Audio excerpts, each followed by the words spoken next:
In the studio, I have the founder and managing director of Green Scooter Fezile Dhlamini. He decided to launch his own all-green e-hailing service, which is reported to be a rival for Uber and Taxify. Watch out, you people. And of course, you're not sending any money out of the country. Everything you make stays here.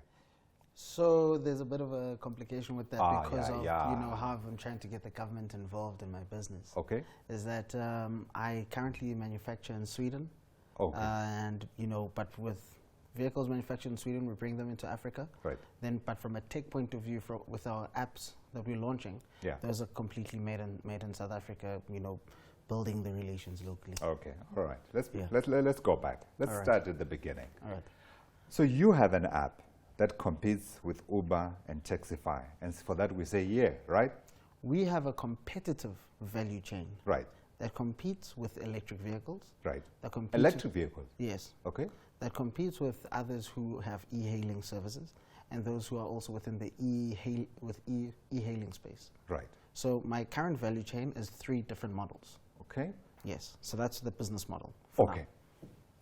You have the platform to tell us exactly what it does. So Green Scooter is Africa's first all-electric vehicle ride-sharing platform. Importing vehicles at the current moment with plans. Our scooters, our 3-wheel scooters, and with the hope that we'll have a factory locally. We have our scooter and we have scooter treats. So scooter is e-hailing. You call the cab, it comes and picks you up 30% cheaper than all of our competitors. Then you have scooter treats. Scooter treats is your e-services. But with this one, I'm trying to focus on SMEs. Right. So the SMEs that cannot afford delivery vehicles. Yeah. We've got a vehicle for that, and we're building a platform for that. Sure. We're connecting them with consumers that they will not auto connect to through our technology. Right. Then we have the vehicle sales. So we've got vehicles that can last you 1.6 million kilometers. Did you say 1.6 million kilometers? 1.6 million kilometers. That's 1.6 million That's a standard for an electric vehicle. So even Tesla models, they built to last you 1.6 million kilometers. Hence why they'll say an EV is built to outlive you. Right. Then with that, you can purchase the vehicle for yourself to use on a day-to-day basis. You can purchase it to join on our platform as a driver partner on our 2 platforms, or you can purchase it for your business. You are shocking me because I thought initially that you were just rivaling these 2 guys. Okay. Tell me, how long have you been operating? So at the current moment, we are gearing up for our launch. Okay. Okay, the formal launch is still to come. Yes, the formal launch is coming. We're supposed to have our keynote address next month. Okay. Keynote address, that's the official launch to the public. Public can come and see the vehicles. Right. They can take pictures in it. Okay. That's where we're educating people. So the app is not up yet? The app is not up. Our website is up. Okay. So here's the great news, is that ever since we went public with the news, we're building our database. Right. So there's a strategy we're using to build the business credibility and to build a network of people. We have just over 2,600 subscribers since we went public in April. Now that alone accounts for something. Yeah. Our target is that by the 31st of August, we'll have at least 10,000 subscribers. Right. Those will be 10,000 people who will be downloading our application. Sure. We've already received many emails from people across Africa, from 10 different African countries. You're going in South Africa and then across Africa all at the same time? My key target is emerging markets. That's where the next boom is. And that's where we need to be focusing when you talk about EVs, when you talk about the 4th Industrial Revolution, which is thrown around loosely. Yeah. And that's where I've seen the opportunity. You look when you go into DRC, when you go into Tanzania, Kenya, Mozambique, what vehicles predominantly used for transportation? It's a tuk-tuk. Yes. But ours is the one that went to private school. Right. That's what I was going to say, that you're getting into these markets where already these things are already available. And here, when you step out, you see those 3-wheelers already outside. Exactly. How are you going to compete with those? But we'll come to that. Yes. I wanted to quickly talk about the breakdown of the interest that you have seen. So Quickly. So the breakdown is that we'll be launching Africa's greatest disruption ever. We've locally in South Africa alone, I've received thousands and thousands of inquiries. Right. It's just what are people mostly interested in, though? I'm trying to understand where the interest lies. People want the vehicles because I've sold the benefit, and which is something very key in marketing. Sure. Sell the benefit. Don't try to sell the technicalities of it. Right. And that's hence why I've shocked you with the 1.6 million kilometers. Yeah. You drive an average of 30,000 kilometers per annum, divide that by the 1.6 million, that's 53.333 years, meaning an EV is built to outlive you. I'm buying my granddaughter a hair car today. Okay, all right. Okay, so let's talk about cost, because people obviously want to know. You are coming in, Taxify is competitive, Uber claims it's competitive, and of course you've got the meter taxi industry, of course you've got the buses, the trains, etc. How competitive are you? From a cost factor, we are literally focusing on the people who are the last mile experience. That's where the idea, that's how I came up with the entire idea for Scooter. Is that I was focusing on, if you get off the Gautrain station and you need to walk to, let's say here for example, it's quite a distance, probably like 600, 800 meters. Or thereabouts, more or less. Most people don't like walking, either you cycle, either there's a shuttle.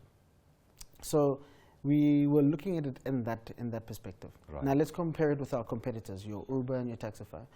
I understand their revenue generation model. I've studied it over and over and over time, because you know the backstory behind me getting to where I am today. That I was rejected by the companies. You tried it, said no. Yes. So with that, we're 30% cheaper. We more or less use the same model. 30% cheaper than both Uber and Taxify. Yes. And I've made it public that from a driver partner perspective, which is how I had to think about what will be the benefit of the business to the individual, let's say Utabo, who wants to emancipate himself, is that he'll be able to make at least 23,403 per annum, per month. Per month, multiply that by 12, that's already a significant figure. And remember, is coming after him. But remember, he doesn't have to pay for petrol. He doesn't have to pay for maintenance. An EV is, you're literally going to maintain it every 200,000 kilometers. Wow. Now you compare it to... This is 20,000. This is 15,000.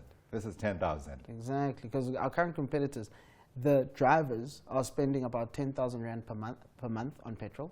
They take home, so they'll make about 30,000, spend 10,000 on gas, that's 20,000 left. They still have to pay off the vehicle, they still have to pay off insurance, they still have to pay off wear and tear, and they still have to live. So the opportunity there isn't there. I had to create a model that's going to emancipate people. Hence why with my entire overall business, hence why with the value chain I built, is that financial, social, and environmental benefits have to be there. If they're not there, you're not bringing something new to the industry. You're sounding politically correct. So you're also taking on the three leggers, as I said earlier on, because my next question is around how far you can go. And I'll tell you why I'm asking the question. The other day, I decided, okay, I don't want to do Taxify. I will do the three-wheelers. And the three-wheeler guy was complaining that the price that we were discussing was not enough. And when I looked at it, it was the same price that I would pay for an Uber. So where do you come in? So where we come in How far can you go? We can go as far as 90 kilometers from a single charge. 90 kilometers from a single charge.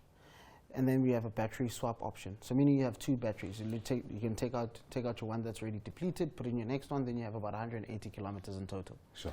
But there's more technology, obviously, which we're trying to improve on. With improving that technology, that we try and extend the lithium-ion battery range. Sure. How old are you? I'm 26. Have you heard of the Forbes Africa 30 under 30? I have. Funny story is that today I just got news that I've made Africa Independent Magazine top 40 under 40. Right. But I'm not in the Forbes Africa. The real one is the Forbes Africa 30 under 30, and you should be in it. Thanks for coming in today. Thank you for having me. Okay. I can't wait. When will it be?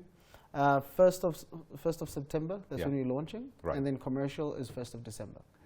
Fezile, they need to know the website. Oh, so our website is greenscooterza.com.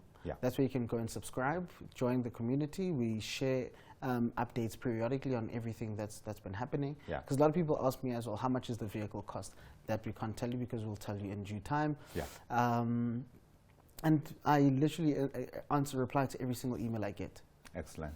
Fezile, well done, and all the best for you. Thank you very much. That's Fezile Dhlamini, founder and managing director at Green Scooter.